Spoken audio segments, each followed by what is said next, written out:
In this lecture, we will examine art. Something that can be recognized as art can be found in every culture ever documented, and art seems to have been a characteristic of human beings for a very long time. Like religion, art is a very difficult concept to pin down to a particular definition. Your textbook is wishy-washy enough that it actually offers several definitions, undercuts all of them, and then never quite offers a definition that it agrees with. First, Kottak equates art with expressive culture, but he defines both by just giving examples, which you'll notice is not the same thing as a definition. Other attempts he cites from dictionaries always equate art with beauty and aesthetics, which he defines as qualities related to beauty. Then he goes on to say that not all art has to be beautiful. If someone as knowledgeable as Kottak struggles so much with defining art, can it even be defined at all? In fact, in many cases in anthropology, art is simply left undefined, and you'll know it when you see it. I'll cut you some slack and actually come right out and give you a definition derived from a different social science altogether, folkloristics. Art is a demonstration of one's skill at evoking an emotional response through appeal to the senses. Its effectiveness will, at least potentially, be judged by an audience. Now, this definition is pretty complex. First, art is demonstrated. It's more than just a simple idea. It's a real thing that exists in the world, whether in the form of sound, like music, or motion, dance, or in the form of some physical object. Second, the artist is asserting that he or she is skilled at evoking an emotional response. Art is more than just the soulless communication of information. Art makes you feel. But what you feel is not specified in this definition. Finally, art is to be judged by an audience. Someone else is supposed to witness the artwork and experience the feeling, then judge the skill of the artist. Was the artist successful? Is this good art? Who the audience is doesn't matter. It can be people who view a painting in an art gallery, the audience at a music concert, or the artist himself. How the judgment is made is also not important. People could buy the art that they find successful, or they could applaud, or simply refrain from ridiculing the artist. This is a very broad definition, but it seems to cover just about every use of the word art in the English language, including such metaphorical uses like the title of the book, The Art of the Deal. With this definition, we can guess that art probably first appeared relatively late in human evolution, well after the appearance of anatomically modern humans, who appeared in the fossil record about 200,000 years ago. The earliest art yet recovered by archaeologists dates to about 100,000 years ago, but this, as with much traditional art, is functional art. In southernmost Africa, artists sought their emotional response through demonstrations added onto the otherwise functional tools like projectile points. Art for art's sake may not have existed at that time. Some of the earliest art yet found outside of Africa dates to the European Upper Paleolithic period, beginning about 40,000 years ago. Beginning then, Europeans painted elaborate murals of animals and abstract patterns on the walls of deep caves throughout southern Europe. They also created small ceramic sculptures, many of which may represent female fertility deities. The Upper Paleolithic is also the origin of items of adornment, like beads and necklaces. So why did art only appear thousands of years after anatomically modern humans had evolved? No one knows. It could be that, even if the physical structure of the brain was modern before that time, the psychological organization of the mind was not yet modern. Or it could easily be that earlier artwork has simply decayed and disappeared. 100,000 years ago would then mark the origin of durable art, but not art itself. Art, of course, is too broad a field to approach as a monolithic entity. Art is generally studied according to its medium, the way in which the emotional response is evoked. I'll talk about three major kinds of art: music, visual art, and folk narrative. The most important sense to humans is the sense of sight, but second to that is the sense of hearing, so it's no surprise that music is one of the most common forms of art worldwide. Social scientists who study the role of music in culture are called ethnomusicologists. As widely as visual art varies from culture to culture, music varies even more so. Visual art is constrained by the raw materials available and their inherent properties. Sound, being non-material, is more easily manipulated, meaning that cultures are freer to experiment and change what sounds they find aesthetically pleasing. In addition to the human voice, musical instruments are a universal way of producing music, but no single instrument is universal. Different cultures use a bewildering array of musical instruments, but they can all be classified into one of four broad categories. This is called the Sachs von Hornbostel classification scheme, and it is based on how the sound vibrations are created.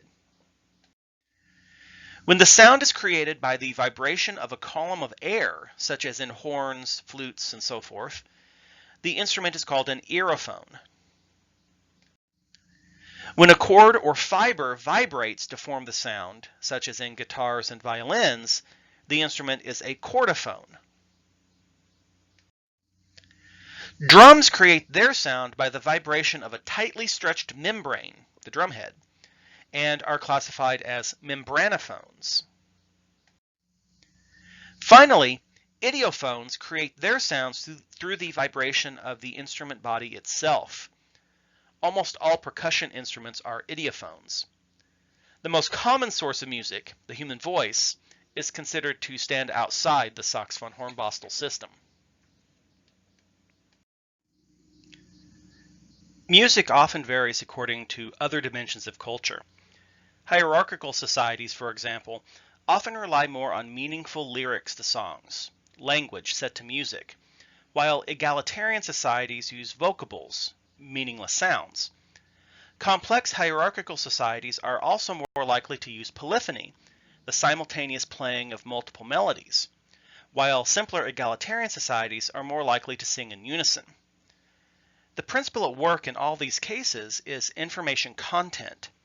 Egalitarian societies generally are smaller and need to communicate less information among their members. Hierarchical societies are more complex and communicate more. Their preferred musical styles reflect the kind of communication that they find most useful. Your textbook also gives the example of how Navajo popular music in the 1950s reflected Navajo culture.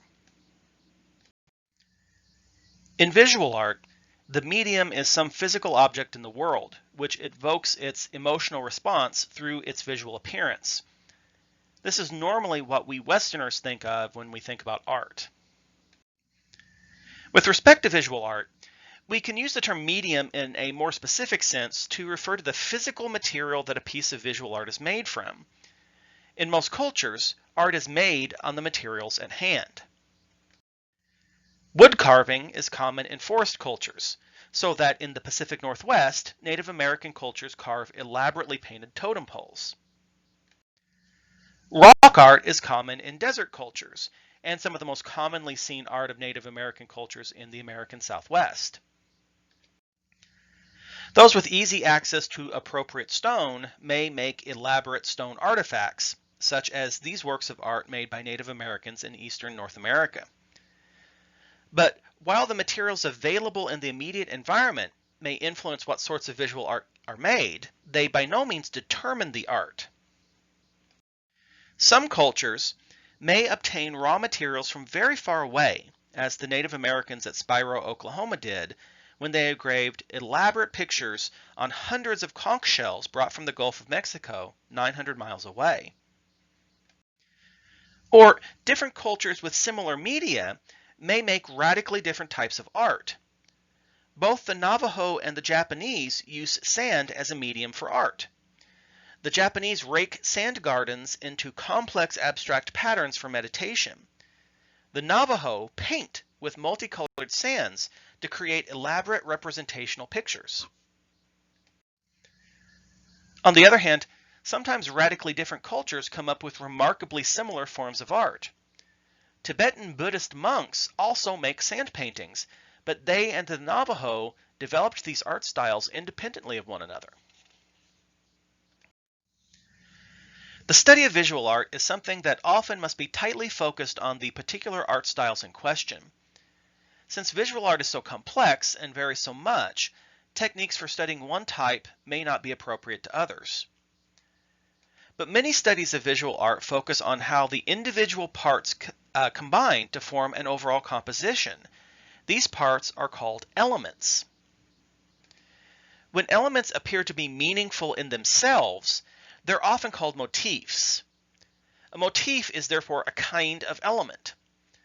Elements can be abstract shapes like lines or circles, or they can be representational of other things. Most motifs are representational or symbolic of other things, like people or animals. How the different elements of a composition are combined is often closely related to the nature of the culture in which the art is produced. If the art is representational, of course, it will represent scenes and themes that are meaningful to the culture. No pictures of spaceships for Stone Age hunter-gatherers. But there are subtler relationships as well, which apply to abstract or representational art. Compositions in egalitarian societies are often made up of the repetition of single elements, similar to the way that society is made up of equal individuals. Art in hierarchical societies incorporates many different elements into a single composition. Egalitarian societies will compose images with much empty or irrelevant space. Hierarchical societies tend to fill up all available space with something, whether that is relevant to the overall composition or not. Egalitarian societies like symmetry and equivalence. Hierarchical ones like imbalance and inequality. Open egalitarian societies do not frame their compositions, but hierarchical ones do. When visual art represents something definite outside itself, it's called iconography. Iconography is art that conveys definite meanings beyond the aesthetic experience of the art itself. Iconography is like language in that it is a method of communicating complex ideas and is always bound by certain rules. In the strictest description, the right side of this slide is only a wiggly blue line on a gray background. There's no inherent reason that you should recognize it as a bird, but the iconographic rules of art in our society are such that you do. That's essentially the same as how we recognize the sequence of sounds, bird, to refer to the same animal. By studying the iconography of other cultures, we can often learn as much about the culture as if we were studying its spoken language. For archaeologists, studying extinct prehistoric cultures, iconography is often the only tool we have for studying the mental lives of our subjects. I'd like to finish this discussion of art with a third kind of expressive culture, specifically folk narrative. Although the term folklore is often considered interchangeable with folk narrative, the two are not the same. Folklore is exactly what it claims to be, the lore of the folk, the sum total of the knowledge and wisdom of a cultural group, how that information is used, and how it's perpetuated. Not all folklore is artistic or expressive. Traditional herbal medicines are folklore, but they're not artistic. House construction techniques are folkloric, but they're not necessarily considered artistic. Religion is part of folklore, but the religious beliefs themselves are not art. Folk narratives, on the other hand, are always artistic. They're the stories that are part of folklore, which express many of the traditional wisdom and values of the culture. In many cultures, they're performed orally before audiences. Even in literate cultures, audiences judge the skillfulness of the storyteller or author. As folklorists study them, folk narratives include at least three kinds or genres of stories: myths, legends, and folktales. Myths are the most important tales that a culture tells. They're believed as historical facts by their tellers and audiences. Now, many myths are no doubt not accurate accounts of real historical events, but that's not important. What's important is the beliefs of the storytellers and audiences who do believe these tales to be historical. Myths tell about events set in the distant past, when the world was still in the process of being formed. Myths are often the foundational tales of the religion, and their principal characters are usually supernatural gods and spirits. Myths give structure to the universe, explaining how it came to be the way it is and why, and explaining the relationships between its parts. Myths thus can serve as a charter for society, a justification and rationalization of the way things are. Legends are also believed to be historical truth by the cultures that tell them, but there is room for dissent and occasional doubt here. People often debate the details of legends and tell different versions, but the stories are still presented as essentially true. Legends tell of events that took place in a less distant past, when the world was more or less like it is today, but far enough back in time that no one currently alive remembers those days.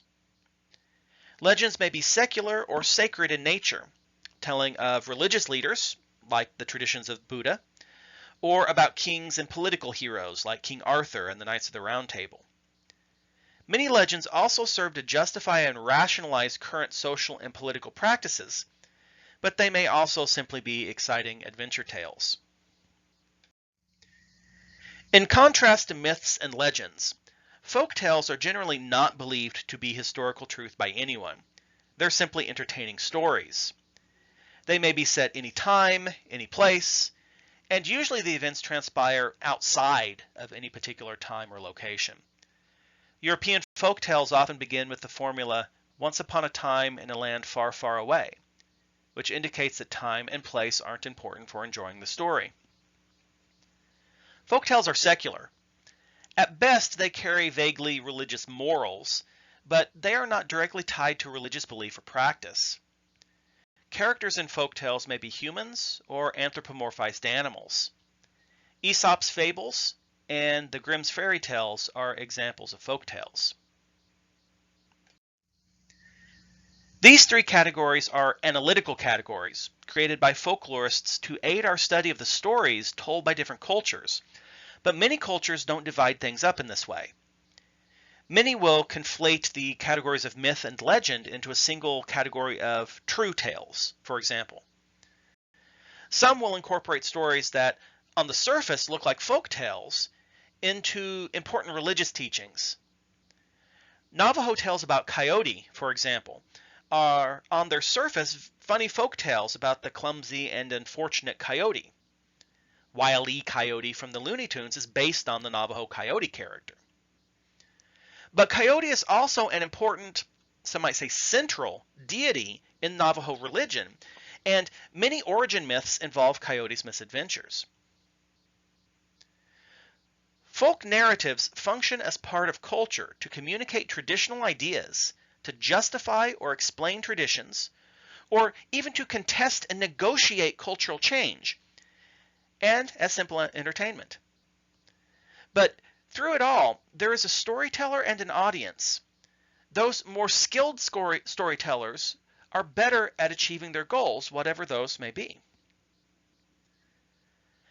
In conclusion here, the textbook chapter also includes a lot of other material that hasn't been covered here, and it gives examples exploring things like modern media and sports. I won't discuss any of that here, but you are responsible for it on the exam as usual.